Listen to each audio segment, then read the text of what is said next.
बच्चों, आज मैं आपको प्रजानुरंजको नृपः इस पाठ के सभी प्रश्नों के उत्तर और अभ्यास कार्य बताऊंगी। वीडियो को अंत तक देखिए और सभी प्रश्नों के उत्तर अपनी कॉपी में नोट कर लीजिए। केशाम अन्वयः कालिदासेन विवक्षितः, मतलब किनके वंश का वर्णन कालिदास ने किया है। एक पद में लिखना है, रघुनाम होगा। आप इसको एक वाक्य में भी तैयार करिए। रघूणाम अन्वयः कालिदासेन विवक्षितः। रघुवंशिनः अन्ते केन तनुम त्यजन्ति, रघुवंशी अंत में किसके द्वारा शरीर को त्यागते हैं। इसका उत्तर होगा योगेन। रघुवंशिनः अन्ते केन की जगह योगेन तनुम त्यजन्ति। तीसरा प्रश्न है, महीक्षिताम आद्यः कः आसीत्, राजाओं में सबसे पहला राजा कौन था।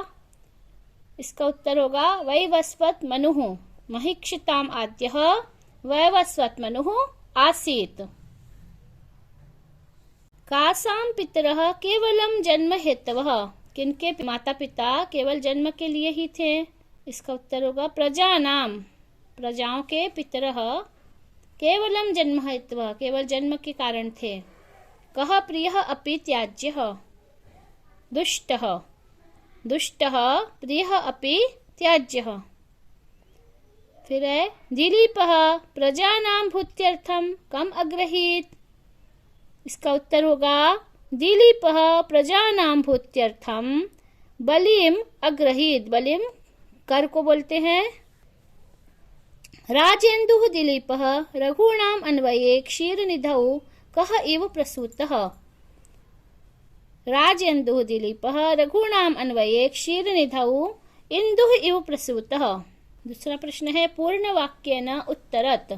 महाकवि कालिदासेन वैवस्वत मनुः महीक्षितां कीदृशः। महाकवि कालिदासेन वैवस्वतो मनुः महीक्षिताम् आद्यः निगदितः। निगदितः मतलब कहा है। महाकवि कालिदास ने वैवस्वत मनु को राजाओं में सर्वप्रथम कहा है। कालिदासः तनुवाग्वैभवः सन् अपि तद्गुणैः कथं प्रचोदितः। कालिदास शरीर और वाणी के अल्प वैभव के होने पर भी उन रघुवंशियों के गुणों के लिए किस प्रकार से प्रचोदितः प्रेरित हुए। इसका उत्तर होगा कालिदास तनुवाग्वैभवः सन् अपि तद्गुणैः चापलाय प्रचोदितः। के तम रघुवंशम श्रोतुम अर्हन्ति, ये आपके श्लोकों में नहीं है। इसका उत्तर कौन उन रघुवंशियों को सुनने के योग्य होता है। इसका उत्तर होगा सद असद व्यक्ति हेतवः तम रघुवंशम श्रोतुम अर्हन्ति।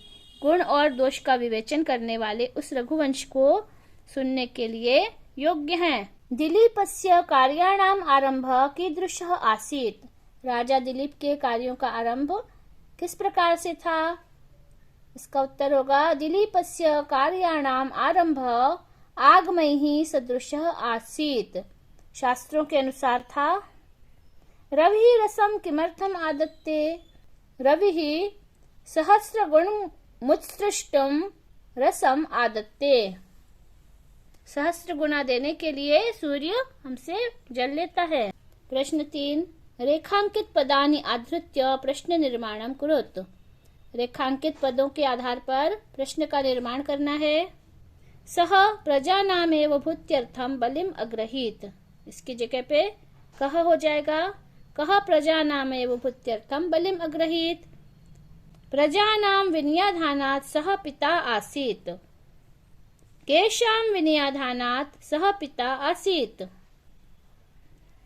फिर है तीसरा, मनीषिणां माननीयः मनुः आसीत्, केशां माननीयः मनुः आसीत्। मनीषिणां की जगह पर केशां कर देंगे। शुद्धिमती अन्वये दिलीपः प्रसूतः, शुद्धिमतियों के वंश में दिलीप उत्पन्न हुआ था। यहाँ पर अब देखेंगे अंडरलाइन में जो रेखांकित पद है, इसमें जो भी विभक्ति है या जो भी वचन है किम धातु का, हम उसी विभक्ति को और उसी वचन को लिखेंगे। यहाँ अन्वय में सप्तमी है तो यहाँ पर किम की सप्तमी लिखेंगे। शुद्धिमती कस्मिन् दिलीपः प्रसूतः। पितरः जन्म हेतवः आसन्। पिता केवल जन्म देने के कारण थे। पितरः में बहुवचन है, प्रथमा विभक्ति का बहुवचन। के जन्म हेतवः आसन्। प्रश्न 4, अधोलिखितानां भावार्थम हिंदी आंग्ल संस्कृतम स्वभाषया लिखत। किसी भी भाषा में इसका अनुवाद लिखना है। ये मैंने आपको पिछले वीडियो में करवाया था। प्रजा नामेव भूत्यर्थम स ताभ्यो बलिम अग्रहीत। प्रजा के कल्याण के लिए ही राजा दिलीप उनसे कर लेता था। जिस तरह से सूर्य हजारों गुना बरसाने के लिए पृथ्वी से जल लेता है, उसी तरह से दिलीप भी प्रजा से कर लेता था, लेकिन उसके कल्याण में ही सारा कुछ खर्च कर देता था।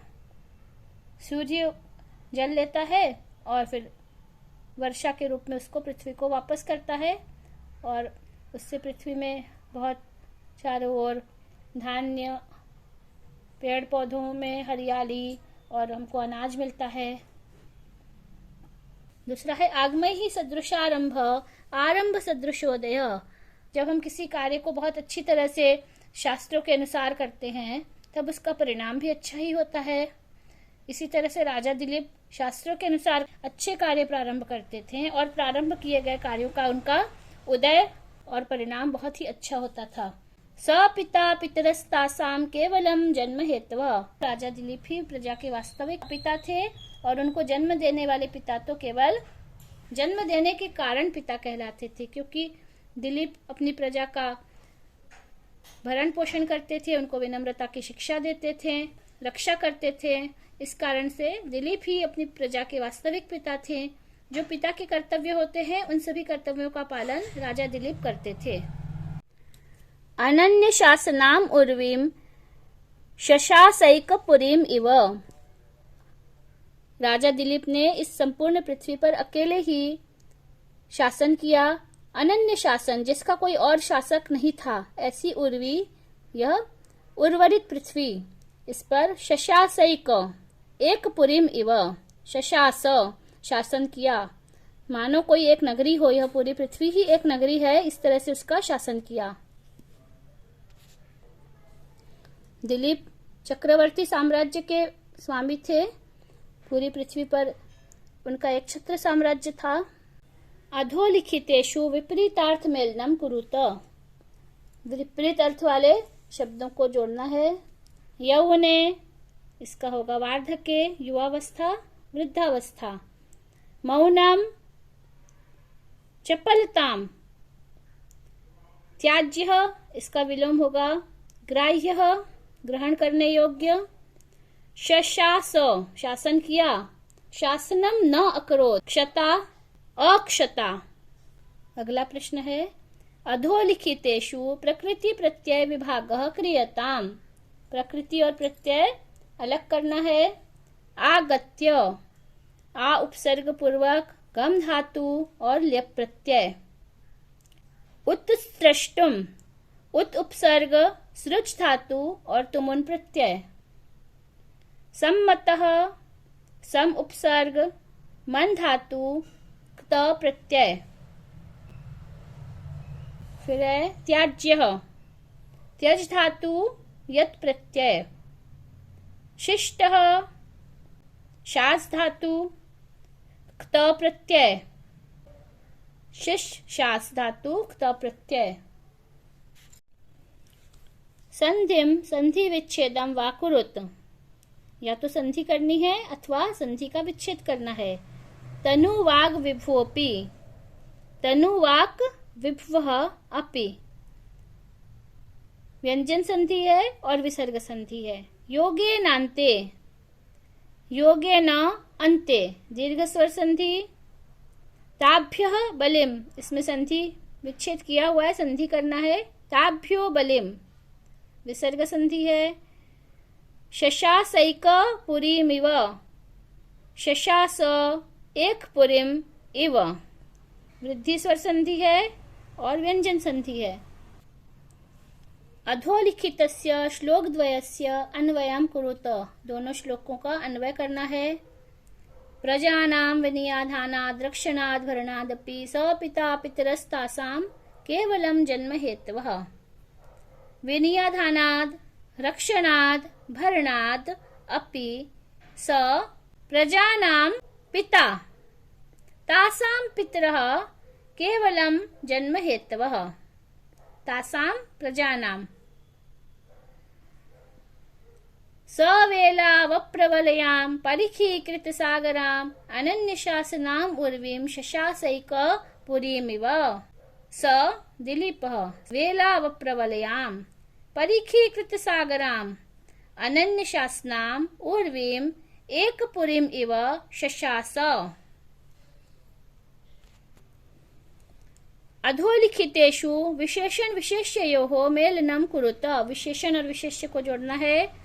माननीयः मनुः, राजेन्दुः, दिलीपः, जन्महेतवः, इसका पितरः होगा उर्गक्षता, अंगुली, तस्य,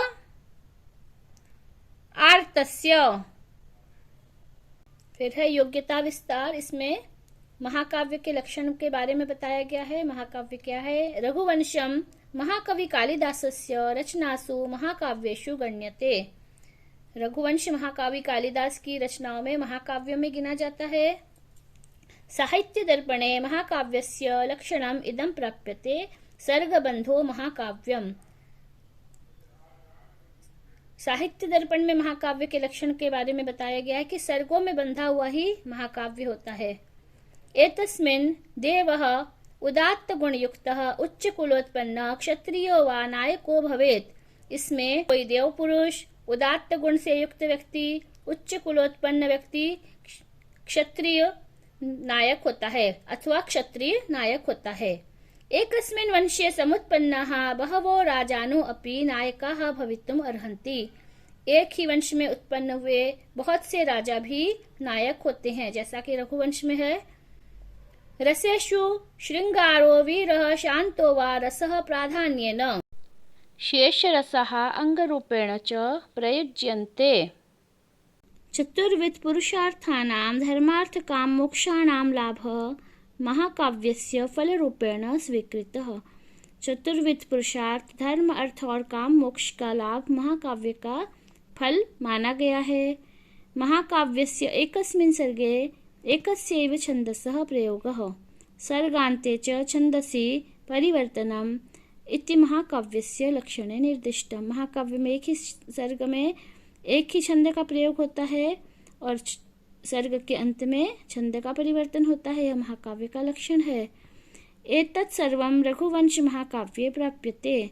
यह सारे जो महाकाव्य के लक्षण है यह रघुवंश महाकाव्य में प्राप्त होते हैं। अनेन महाकविना प्रकृतेः चित्रणं स्वीये महाकाव्ये मुक्तभावेन मूर्तरूपेण कृतम्। इन महाकवि ने प्रकृति का चित्रण अपने महाकाव्य में मुक्त भाव से और मूर्त रूप से, सजीव रूप से किया है। अत्र आसूर्यात् अग्निवर्ण यावत् नृपाणां ग्राह्य गुणानां त्याज्य दोषाणां चोल्लेख विद्यते।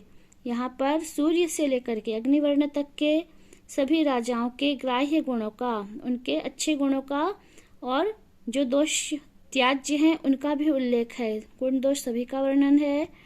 महाकाव्यम इदम 19 सर्गेषु निबद्धम अस्ति। यह महाकाव्य 19 सर्गों में निबद्ध है।